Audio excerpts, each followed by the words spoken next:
আইজ আসেন আমরা আরো একজন ভারত বন্ধুকে পরিচয় করে দিই। আমার ক্ষুদ্র ভ্রাতারা তারা চিনেন আর সম্ভবত গোপনে দীর্ঘশ্বাস ফেলেন ওনারে দেখা। দীর্ঘশ্বাসের ব্যাপারে পরে আসতেছি, আগে দেখি সেই ভারত বন্ধু কি করিচ্ছে। দেখেন, সারাদিনের ব্যস্ততায় নিজে টেক কেয়ার করাটা খুবই ইম্পর্টেন্ট, তাই এই ব্যাপারে কিন্তু আমি খুব সিলেক্টেড। আজকে ভাবছি একটা হেয়ার অয়েল মাসাজ নেব, বাট উইথ মাই সিক্রেট। আমি পেয়েছি প্যারাশুট অ্যাডভান্স সিক্রেটস, একটি নিউ জেনারেশন হেয়ার অয়েল। তাই আমি আজকে ভাবছি Parachute advance secrets rosemary hair oil ব্যবহার করে একটা ডিনারে যাব। It's very light. What an incredible new age hair oil. Get an amazing experience from Parachute Advanced Secrets. Say parachute তেলের বিজ্ঞাপন করেছে। সুন্দর মায়েরা বেকুব হয়, কিন্তু মাঝে মাঝে ইংরেজি কয়তো তাই বেকুব হয়তো না। সে জানে ঠিকই যে আমরা ভারতীয় পণ্য বয়কট করেছি। সে বয়কটের শুরুতে আল জাজিরা নিউজ করেছিল যে প্যারাসুট তেলের অর্ডার দিতেছে না দোকানদারেরা। মনে আছে না? আমি জানতাম যে প্যারাসুট পাল্টা ব্যবস্থা নেবে। তো প্রথমে যে মেজাবিন ওই আসলো, তারপরে নাম কি জানো, কি জান্নাতুল পিয়া না প্রিয়া জানি না, তো এরা নিয়ে আসলো। তো এদের কোনো কিছু তো যায় আসে না, বাংলাদেশ গোল্লায় গেলেও কিছু যায় আসে না। ওরা খাবে দাবে ঘুমাবে সিল করবে। হ্যাঁ, ওই যে হিরো আলম কইছিল না সিল করিচ্ছি, ওই যে দুবাই যে কইছিল সিল করিচ্ছি। শপিং করবে, তারপরে মেকআপ করবি, তারপর মেকআপ তুলবি, পার্টির যাবি। হ্যাঁ দেখেন পার্টির যাচ্ছে। এই লাইট অয়েল অ্যাপ্লাই করে আমি যে কোনো কিছুর জন্য রেডি হয়ে যেতে পারি, যা আমার চুলকে সেট রাখে অনেকক্ষণ। তাই আমি আজকে ভাবছি Parachute advance secrets rosemary hair oil ব্যবহার করে একটা ডিনারে যাব। ওদের কাছে জীবন ওইটাই, ওদের কিছু যায় আসে না। এক দরিদ্র কিশোরী গুলি খাইয়া কাটা তারে ঝুলে থাকলো কিনা, গাজার শিশু এক টুকরা রুটির জন্য হাহাকার করলো কিনা, শুধুমাত্র মুসলমান হওয়ার অপরাধে ভারতে কাউরে পিটায় মারলো কিনা, বা বাংলাদেশে গুম খুনের রাজত্ব কায়েম হইল কিনা। সেজন্য সুন্দর মাইয়া দেখা দীর্ঘশ্বাস পেলেন না। আমরা তরুণ বয়সে ওই ভারতীয় নায়িকা মাধুরী দীক্ষিতের দেখা দীর্ঘশ্বাস পেলতাম। তারপরে দেখলাম ও রাম মন্দিরের ওই সেলফি তুলিচ্ছে মোদির সাথে। তাই সৌন্দর্য আর কয়দিন, তারপরে থাকবে ওই মানুষটার অন্তর। ওই অন্তর তো কুৎসিত, সংবেদনহীন, স্বার্থপর, লোভী এবং ভোগী। আমাদের একটাই করণীয়, ওই মাইয়া যেন তার প্রোফাইল লক করে দিতে বাধ্য হয়। যারাই ভারতীয় পণ্যের বিজ্ঞাপন করবে তাদের এই দশা করবেন। আর যেদিন কাটল রানী পতন হবে সেদিন ওরা কোথায় কোন পর্দার মঞ্চে দাঁড়ায় সেটাও আমরা দেখে নেব।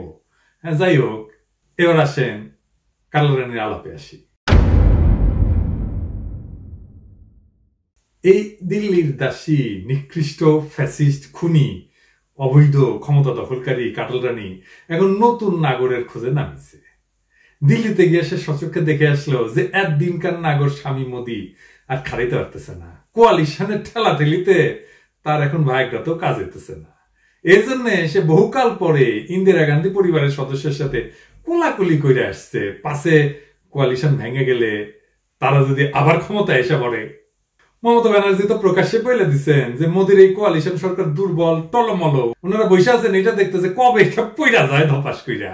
এরকম স্বামীর উপরে তো আর ভরসা করা যায় না, তাই না? এমনিতেই এই খুনি দিল্লি দাসী মাতারির করে, তার উপরে দেশের অর্থনীতি খাদে পড়ে গেছে। সেইখান থেকে আটটাই না উঠানোর কোনো ম্যাজিক ফর্মুলা তার কাছে নাই। অবস্থা এতটাই খারাপ যে অথর্ব মন্ত্রী, মানে যে অবৈধ অর্থমন্ত্রী মাহমুদ আলী, সাংবাদিকদের সামান্য প্রশ্নে সেইটা গিয়া বলে আপনারা লেখাপড়া করে আসেন। অথর্বটার তো নিজেরই কোনো জ্ঞান বুদ্ধি নাই, লেখাপড়ার বুদ্ধি দেখে। নাইলে কেমনে বলতে পারে 6 মাস পরে মূল্যস্ফীতি 6.5% নাইমে আসবে? আরে কাঠমূর্খ, মূল্যস্ফীতি তোর কথা কোনো নামা করে নাকি? 6 মাস পরে তুই বা তোর মনির যে গদির থাকবে তার কোনো নিশ্চয়তা আছে? মূল্যস্ফীতির নিশ্চয়তা দিচ্ছে। চালা বেকুবের বেকুব, বালসিনের বাচ্চা বালসিন। আমরা যখন সাফল্যজনকভাবে দেশে আর বাকি বিশ্বে ভারতীয় পণ্য বর্জন এবং দেশীয় পণ্য বিকাশের আন্দোলন করতেছি, তখন এই লোক তার মনি বাংলাদেশের শিল্পকে ধ্বংস করার মিশন নিয়ে নামছে। কেমনে? সে যে বাজেট বানাইছে, যে বাজেট, তাতে সরকার ব্যাংক ব্যবস্থার বিশাল ঋণ নেবে। সেটার পরিমাণ এত বেশি যে এর ফলে বেসরকারি খাতের জন্য ঋণ অবশিষ্ট থাকবে না। ভারত যেমন পানি না দিয়া বাংলাদেশের নদীগুলোকে শুকায় ফেলছে, তেমনি কাঁঠাল রানী আর তার অথর্ব মন্ত্রী এই মাহমুদ আলী গং ব্যক্তিগত খাতের ঋণ প্রবাহ নিঃশেষ করে দিয়া দেশীয় শিল্পকে মাইরা ফেলার ভারতীয় এজেন্ডা বাস্তবায়নে লিপ্ত হয়েছে। এতে বেসরকারি উদ্যোক্তারা অস্তিত্বের সংকটে পড়ে গেছে। এই দেশদ্রোহী, জাতিদ্রোহী, ইতরটার বিচার আমরা বাংলার মাটিতে কইরাই ছাড়বো, যেন মরে না তাড়াতাড়ি। এইদিকে মানুষের পিঠ দেয়ালে ঠেকে গেছে। প্রত্যেকটা মানুষ, প্রত্যেকটা পরিবারের প্রাত্যহিক জীবনে অর্থনৈতিক এই ধসে এমনই গজব নেমে আসছে যে মানুষ এখন আর প্রকাশ্যে কথা বলতে ভয় পাইতেছে না। দেখেন, শুনেন। অর্থমন্ত্রী শুধু রাগ মধ্যবিত্তদের উপরে। সত্যি খুব কষ্ট হয় ভাই। মরারে মারো কেন, খেলায় লড়ে কেন? তো জনগণ লড়তেছে, যে জনগণের মারতেছে। কালো টাকা আর্ন করার মানে উপার্জন করার আরো রাস্তা তৈরি করে দিল। একটা সাধারণ মানুষ নিঃশ্বাস ফেলবে সেই জায়গাটুকু তারা রাখে নেই। তারা বৈধভাবে যারা মানুষ ইনকাম করে সেখানেই তাদের, ওই যে আমি শুরুতেই বললাম যে অর্থমন্ত্রী শুধু রাগ মধ্যবিত্তদের উপরে। তারা কালো টাকাকে সাদা করার জন্য, এটি যারা অবৈধভাবে দুর্নীতি করে, যারা হাজার হাজার কোটি কোটি টাকা লোপাট করেছে, তাদের কাছে আছে, এখন বের করতে পারছে না। কারণ এই সরকার যদি কোনোভাবে ফসকে যায় তাহলে বাঁশবাগানেও দেখবেন হাজার হাজার কোটি টাকা। এটি সেফ এক্সিট, কারণ এটা যারা করেছে নীতি নির্ধারক পর্যায়ে তাদেরই কালো টাকা রয়েছে। এখন সেটি সৎভাবে ব্যবহার করতে পারছে না, তো সেখানে তারা সৎভাবে ব্যবহার করার জন্য এটি একটি অপকৌশল বলে আমি মনে করছি। নিত্যপণ্য থেকে শুরু করে একজন সাধারণ মানুষ দৈনন্দিন জীবনে যা যা উপকরণ লাগে প্রতিটি ক্ষেত্রে উনি দ্রব্যমূল্য বাড়িয়েছেন। এই যে আমরা ধরেন গরিব মানুষ, সারাদিন কাজকাম করি, কাজকাম করে ধরেন পেটের বাতি গুছাইতে পারি না, মোবাইলে 30 টাকা বললে পরে চলে যায় হাতের সাথ, তাহলে একটা কষ্ট না? এটা কিন্তু বিশাল একটা কষ্ট। প্রত্যেকটা জিনিসের দাম বৃদ্ধি। 500 টাকা কাজ করলে সারাদিনে সদাই করতে গেলে বড় ফুরা যায়, বুঝলেন নাই? যেটা বেশি হওয়া উচিত ছিল সেটা কম হয়ে যাচ্ছে, আর যেটা কম হওয়া উচিত ছিল সেটা বেশি হচ্ছে। এটা অবশ্যই অনৈতিক কাজ। আমি কষ্ট করে পরিশ্রম করে হালাল পথে যে টাকা উপার্জন করতেছি তার উপরে করটা বেশি দিতে হচ্ছে, আর যে অবৈধ পথে টাকা উপার্জন করতেছে তার করটা কম দিতে হচ্ছে। এটা স্বাভাবিক, আমার কাছে না, শুধু সবার কাছে খারাপ লাগতেছে। আমরা মধ্যবিত্ত যারা আছি, আমরা সংসার চালাইতে পারি না, কারণ আমাদের সংসারের ব্যয়ভার বহন করার জন্য অনেক কষ্ট হইতেছে। উচ্চবিত্তদের জন্য কতটুকু সহনীয় পর্যায়ে জানি না, তবে নিম্নবিত্ত মধ্যবিত্তদের জন্য একবারে মরার উপরে খাড়ার গা। বুঝতে পারতেছেন, মানুষের রাস্তায় নামার দিন আর বেশি দূরে না, নামার মতো অবস্থা তৈরি হয়ে গেছে। এই জন্য আমি কয়েকদিন আগে বলছিলাম চূড়ান্ত আন্দোলনে ঝাঁপায়া পড়ার সময় কিন্তু এসে গেছে। একটা বড় অঙ্কের বৈদেশিক মুদ্রা দ্রুত না পাইলে যে কি ভয়ঙ্কর পরিণতি হবে সেটাই নিকৃষ্ট ফ্যাসিস্ট খুনি হাসিনা খুব ভালো করে বুঝে। সেই জন্য সে সম্প্রতি বলছে যে আমার দেশের উন্নয়নে যারা সহযোগিতা করবে আমি তাদের নিয়ে চলবো। সেভাবেই আমরা আগায় যাচ্ছি। কে কার সঙ্গে যুদ্ধে লিপ্ত সেটা দেখার দরকার নাই, তো আগায় যাবে। তো এই খুনি হাসিনা তার লেসপেন্সারদের কাছে আগায় যাওয়া, উন্নয়ন কথাটার মানে কি? ওদের কাছে উন্নয়ন মানে হইতেছে ব্যাপক চুরি ডাকাতি করার সুযোগ। তাকে এখন যে টাকা পয়সা দিয়ে চুরি করার সুযোগ দিবে সে তার কাছে চলে যাবে। সে তো বইলাই দিছে যে সে সেদিকে আগাইতেছে, কিন্তু সেই দিকটা কোন দিক সেটা যে আমেরিকা বা পশ্চিমা দেশগুলি না, সেটা সে ভালো করে জানে। যখন সে বলে কার সঙ্গে যুদ্ধ লিপ্ত তার বিবেচনার বিষয় না, তখন সে আমেরিকার দিকে আঙুল তুলে। সুতরাং তার কাছে আমেরিকা তথা পশ্চিম বিশ্ব আউট। আর তার স্বাদের ভারত, স্বামী ভারত, সে তো টাকা পয়সা দিতে পারবে না, কারণ সে নিজেই একটা বড় অর্থনৈতিক সমস্যায় পড়তে যাচ্ছে। আর ভারতের যদি সামর্থ্য থাকতো তবে সে কাঁঠাল রানীকে তার প্রয়োজনীয় সাহায্য দিত না, কারণ ভারতের নীতি হলো নিব কিন্তু দিব না। তাহলে বাকি থাকলো কে? হ্যাঁ, বাকি থাকলো চীনা ভাইরা। চীনের টাকা দেওয়ার বিপুল সামর্থ্য আছে, ইচ্ছাও আছে, মাশাআল্লাহ। তো আগামী মাসে বেইজিং রওনা হইতেছে এই আশায় যদি সেখানে নতুন এক নাগরকে পাওয়া যায় যার দীর্ঘকাল খাড়ায় থাকার শক্তি আছে। তো বান্ধবী ললিতার গতরের ব্যথা যে কোন কোন জায়গায় সেটা খুব ভালো করে বুঝেছি। হ্যাঁ,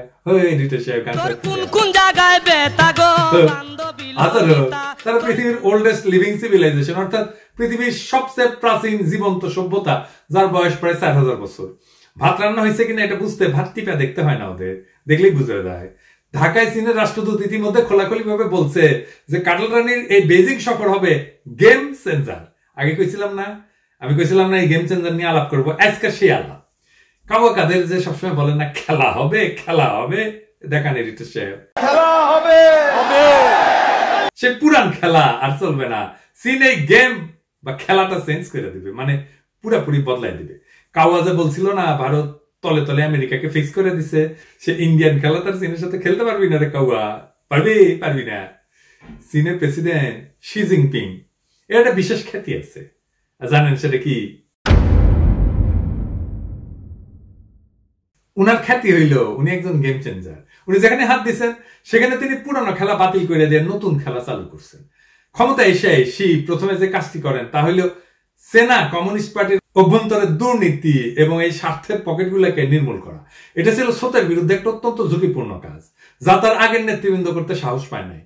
তার এই অভিযান বিপুল জনপ্রিয়তা অর্জন করে এবং কমিউনিস্ট পার্টিকে ভবিষ্যৎ চ্যালেঞ্জ মোকাবেলার জন্য একটা নতুন এবং কার্যকর ভিত্তির উপর প্রতিষ্ঠিত করে দেয়।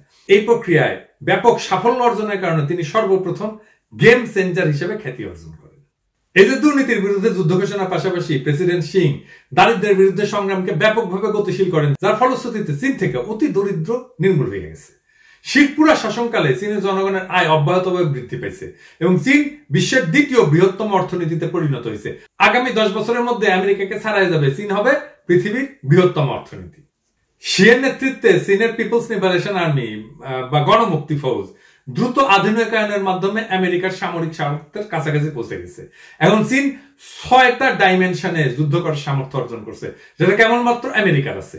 এই ডাইমেনশন গুলো হলো আর্মি, নেভি, এয়ারফোর্স, নিকট মহাশূন্য, সাইবার এবং ইলেকট্রোম্যাগনেটিক স্পেকট্রাম। অতি শীঘ্রই তাকে আর মানুষ দিয়ে সম্মুখ যুদ্ধে করতে হবে না, সে করবে রোবট দিয়া।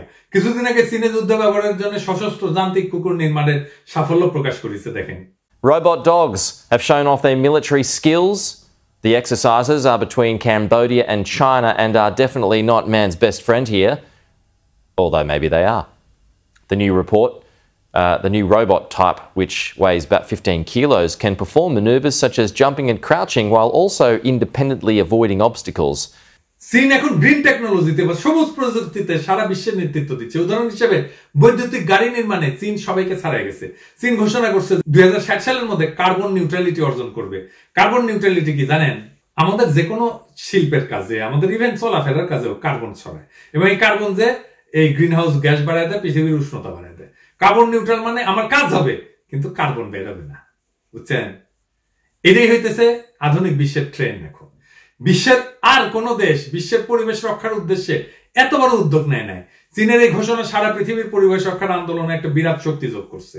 অতি সম্প্রতি একটা বিষয় প্রেসিডেন্ট শি সরকার সাফল্যজনকভাবে গেম চেঞ্জ করছে। বেশ কিছুকাল ধরে একটা পশ্চিমা প্রচারণা ছিল, যেটা এখনো আছে, যে চীন তার রাজনৈতিক ব্যবস্থা অন্যান্য দেশে চাপাইয়া দিতে চায়। কথাটা পুরো অমূলক না, তার কারণ চীনের কমিউনিস্ট পার্টির ঘনিষ্ঠ পত্রিকা গ্লোবাল টাইমসও মাঝে মাঝে এই ধরনের ইঙ্গিত দিছে। কিন্তু মালদ্বীপে আমরা কি দেখলাম? মালদ্বীপে দেখলাম যে একটা গণতান্ত্রিক প্রক্রিয়াতেই সেই দেশ থেকে ভারত আউট হয়ে গেল আর চীন ইন করলো। মালদ্বীপের গণতান্ত্রিক পদ্ধতি পরিবর্তনের কোন প্রচেষ্টা অন্তত এখন পর্যন্ত চীন করে নাই, বরং মালদ্বীপের গণতন্ত্র চীনের সপক্ষে গেছে। এর মাধ্যমে চীন যেসব দেশের জনগণের গণতান্ত্রিক আকাঙ্ক্ষা আছে তাদেরকে কিছুটা হলে আশ্বস্ত করতে পারছে যে তারা অন্যান্য দেশের গণতান্ত্রিক চেতনার পরিপন্থী না। এইসব উদাহরণ থেকে বুঝতে পারতেছেন যে গেম চেঞ্জার প্রেসিডেন্ট শি যে সমস্ত জায়গায় হাত দিচ্ছেন সে সকল জায়গায় পুরো খেলা বদলায় দিয়া নতুন খেলা চালু করছেন এবং প্রত্যেকটা কাজে ব্যাপক সাফল্য অর্জন করছেন। ঢাকায় চীনা রাষ্ট্রদূত যখন বললেন যে কাঁঠাল রানীর আসন্ন বেইজিং সফর হবে গেম চেঞ্জার, তখন আমাদের বুঝে নিতে হবে চীনের উদ্দেশ্য হইতেছে এতকাল বাংলাদেশকে নিয়ে দেশের ভেতরে বাইরে যে খেলা এতকাল চলে আসছে সেটা আর চালু থাকবে না। তারা এখন চালু করবেন নতুন খেলা। মোটা দাগে যা হবে এই অঞ্চলে চীনের বৃহত্তর ভূ রাজনৈতিক খেলার একটা অংশ। খেলাটা কি রকম হইতে পারে সেটা নিয়ে একটু পরে আলাপ করতেছি।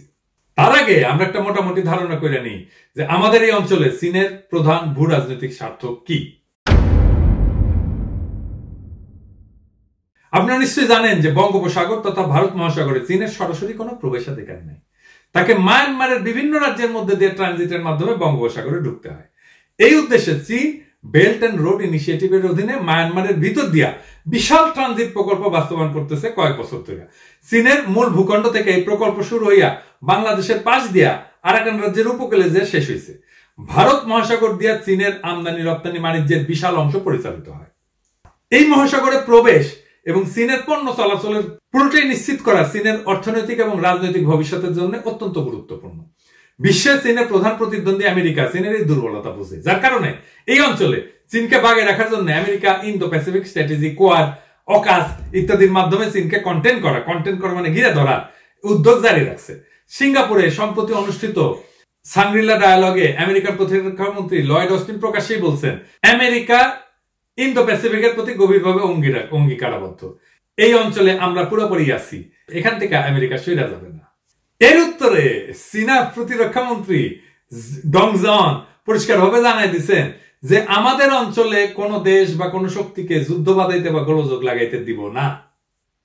বোঝা যাইতেছে যে চীন এবং আমেরিকার মধ্যে এক ধরনের শীতল যুদ্ধের সূচনা হয়েছে।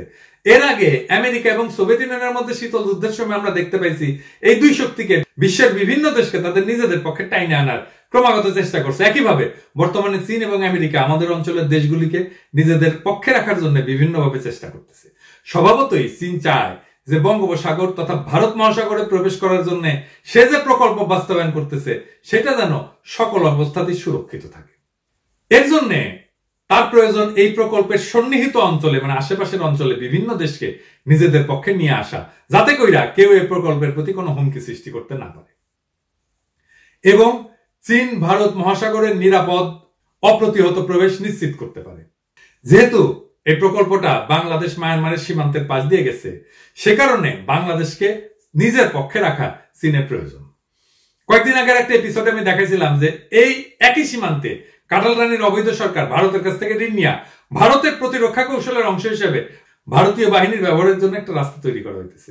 চীনের বিআরআই প্রকল্পের ঠিক পাশে ভারত যদি একটা শক্ত অবস্থান তৈরি করে ফেলতে পারে তাহলে প্রকল্পটা একটা হুমকির মধ্যে পড়ে যাবে। তাছাড়া এই সড়কে ভারতের নিয়ন্ত্রণ থাকলে কোন এক সময় ভারতের কোয়াড মিত্র আমেরিকাও সেখানে প্রত্যক্ষ বা পরোক্ষ ভূমিকা রাখতে পারে, সেটা ব্যবহার করতে পারে। তার মানে আমেরিকাও এটা ব্যবহার করতে পারে, সে সম্ভাবনা আছে। সুতরাং চীনের একটা বড় কনসার্ন হইতেছে যে বাংলাদেশ মায়ানমার বর্ডার অঞ্চলে তার প্রতি যে কোনো সম্ভাব্য ঝুঁকি পুরোপুরি খতম করে দেওয়া। এটা করতে হইলে ভারত আর আমেরিকা অক্ষ থেকে বাংলাদেশকে ছুটায় নিয়ে আসা অত্যন্ত জরুরি। চায়নার গেম চেঞ্জ বা নতুন খেলার এইটা একটা কেন্দ্রীয় দিক বলে আমি মনে করি। আমি আগের বিভিন্ন এপিসোডে বলছিলাম যে খুনি হাসিনাকে ক্রমাগত সমর্থন দিয়ে গেছে তিনটা দেশ, ভারত, চীন এবং রাশিয়া। ভারত যে বাংলাদেশের জনগণের উপরে হাসিনাকে চাপায় রাখছে এই কথাটা তো আর কারো কাছে অজানা না। তারপরেও চীন তাকে সমর্থন দিয়েছে সম্ভবত এই কারণে যে কাটাল রানী বাংলাদেশকে চীনের বিআরআই ইনিশিয়েটিভে যুক্ত করছে, চীনের ঋণের টাকায় বেশ বড় কিছু প্রকল্প বাস্তবায়িত করছে এবং চীনের সাথে বরাবরের সামরিক সহযোগিতা বজায় রাখছে, যার ফলে চীন বাংলাদেশে একটা বিরাট অবস্থান ধরে রাখতে পারছে। এছাড়া কাটাল রানী ও যে দিল্লির দাস সেটা জানার পরেও চীন তাকে হাতে রাখার চেষ্টা করছে যাতে সে পুরোপুরি কোয়াডে ঢুকে না পড়ে এবং চীনকে আউট করে না দেয়।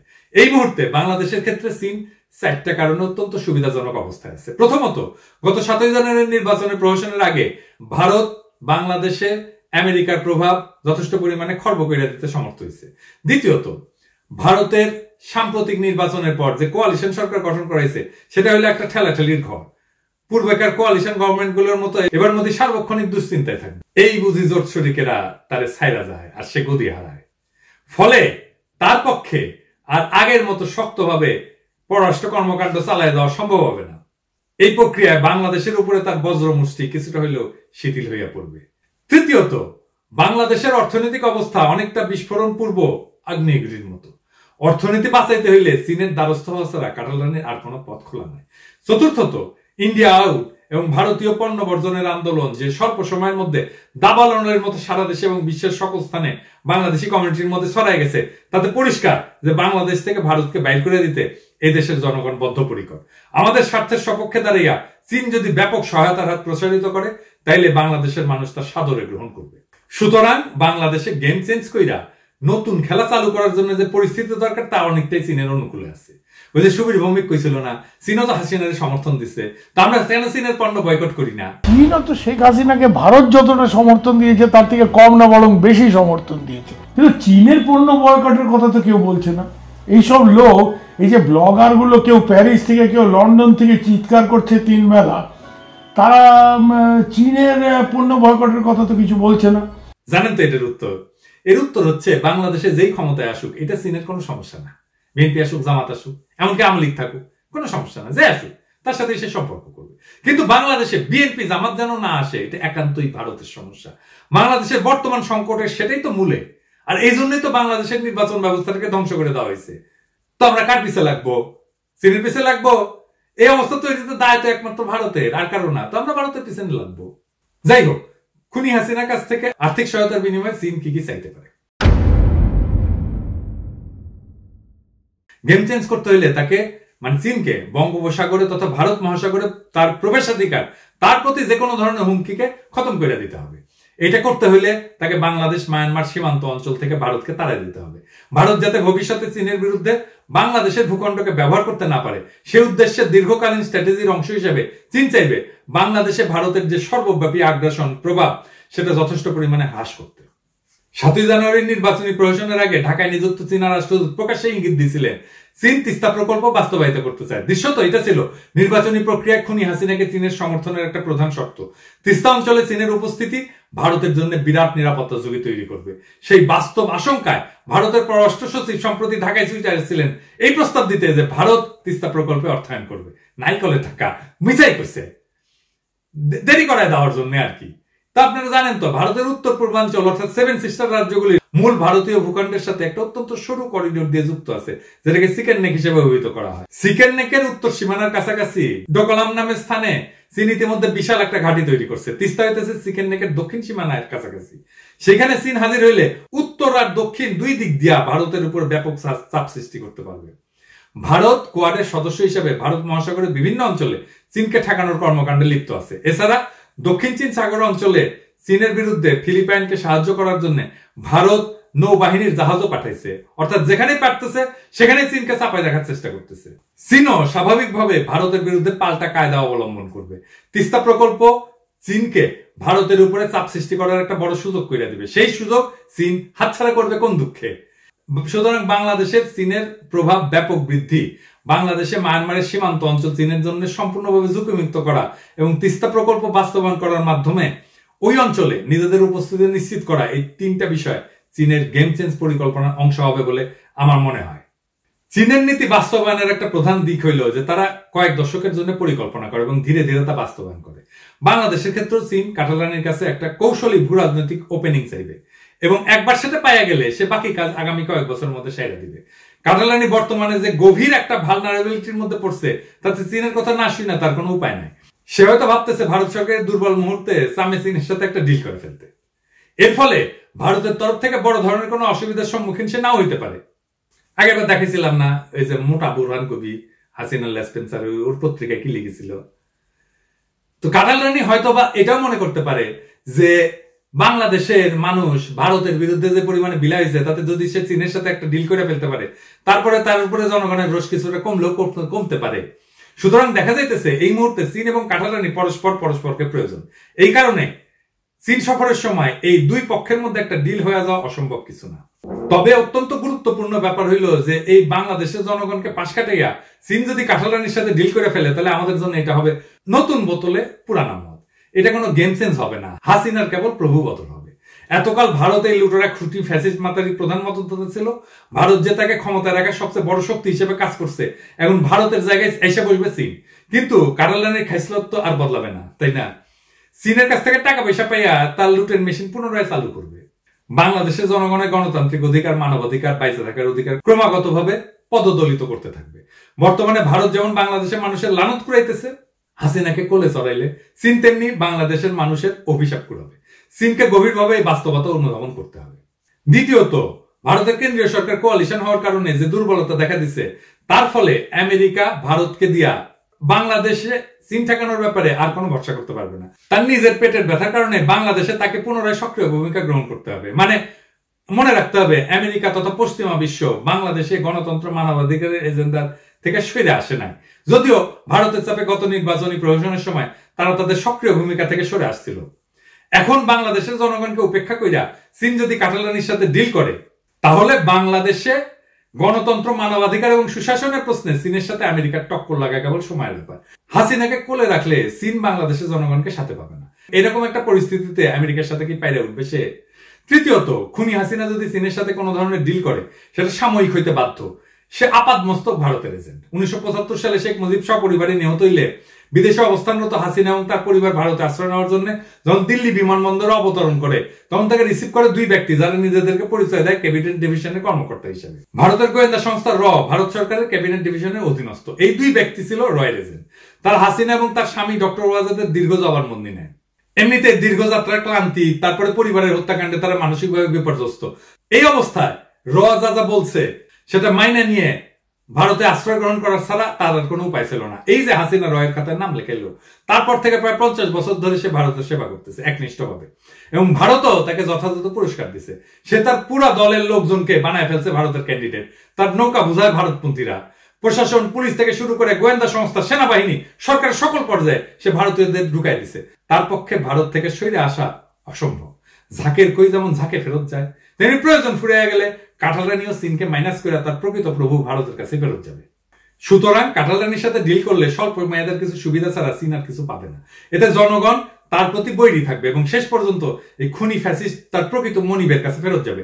চীন যদি বাংলাদেশের সাথে শক্ত ভিত্তিতে দীর্ঘমেয়াদী সম্পর্ক স্থাপন করতে চায়, তাইলে জনগণকে বাদ দিয়ে সে সেটা করতে সফল হবে না।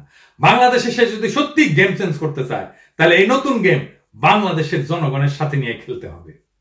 স্বল্পকালীন ট্যাকটিক্যাল কারণে চীন যদি হাসিনাকে ব্যবহার করতে চায়, সেটা আলাদা কথা। কিন্তু বাংলাদেশে চীনের স্ট্র্যাটেজির সাফল্য নির্ভর করবে এই প্রক্রিয়ার কেন্দ্রবিন্দুতে বাংলাদেশের জনগণের ঘনিষ্ঠ সম্পৃক্ততা এবং আমাদের স্বাধীনতা, সার্বভৌমত্ব, আঞ্চলিক অখণ্ডতা, জাতীয় মর্যাদা এবং গণতান্ত্রিক চেতনা বাস্তবায়নের উপরে। মালদ্বীপে ইতিমধ্যে চীন গণতান্ত্রিক প্রক্রিয়ার মাধ্যমে যেভাবে গেম চেঞ্জ করছে, তা আমাদের ক্ষেত্রে একটা মডেল হইতে পারে। তবে চীন যা করবে সেটা তার স্বার্থের নিরিখেই করবে। এই কথাটা যেন আমি সবসময় মনে রাখি। সব দেশ, সব জাতি এভাবেই তাদের স্বার্থে আগায় নিয়ে যায়। আমি আগেও বলছি, অন্য দেশের স্বার্থ রক্ষা করা আমাদের কাজ না। আমাদের কাজ হইল সর্বশক্তি দিয়ে আমাদের জাতীয় স্বার্থ সমুন্নত রাখা এবং আগায় নিয়ে যাওয়া। আমরা চীন বুঝি না, আমেরিকা বুঝি না, আমরা বুঝি বাংলাদেশের জনগণের স্বার্থ। আজ আমাদের সর্বপ্রধান জাতীয় কর্তব্য হইতেছে বাংলাদেশের বিপর্যস্ত স্বাধীনতা সুসংহত করা, প্রধানত সার্বভৌমত্বকে পুনরুদ্ধার করা, ভুলুণ্ঠিত জাতীয় মর্যাদা পুনঃপ্রতিষ্ঠা করা এবং পদপিষ্ট গণতান্ত্রিক অধিকার পুনরুদ্ধার করা। এই সংগ্রাম একান্তই আমাদের নিজেদের সংগ্রাম। আমরা খাইয়া হোক, না খাইয়া হোক, এমনকি ঘাস খাইয়া হইলেও আমাদের রক্তের শেষ বিন্দু দেয়া এই সংগ্রামকে জয়যুক্ত করবো ইনশাল্লাহ। চীন যদি আমাদের জনগণের এই আকাঙ্ক্ষাগুলি অনুধাবন করিয়া এর প্রতি শ্রদ্ধা জানাইয়া আমাদের জনগণের সাথে দীর্ঘকালীন বন্ধুত্বের সম্পর্ক গড়ে তুলতে চায়, আমরা তাকে স্বাগত জানাবো। আর যদি সে কেবলমাত্র কাঁঠালরানির নতুন মনিব হিসেবে আবির্ভূত হয়, তাহলে বাংলাদেশে তার অবস্থা এক সময় ভারতের অনুরূপ হবে। এটাই চীনের কাছে আজকে আমাদের জনগণের তরফ থেকে মূল মেসেজ দিয়ে রাখলাম। মানা না মানা আপনার ব্যাপার, কিন্তু আপনি জনগণের সাথে বন্ধুত্ব করতে পারেন, সেই অপশন আপনাদেরকে দিয়ে রাখলাম।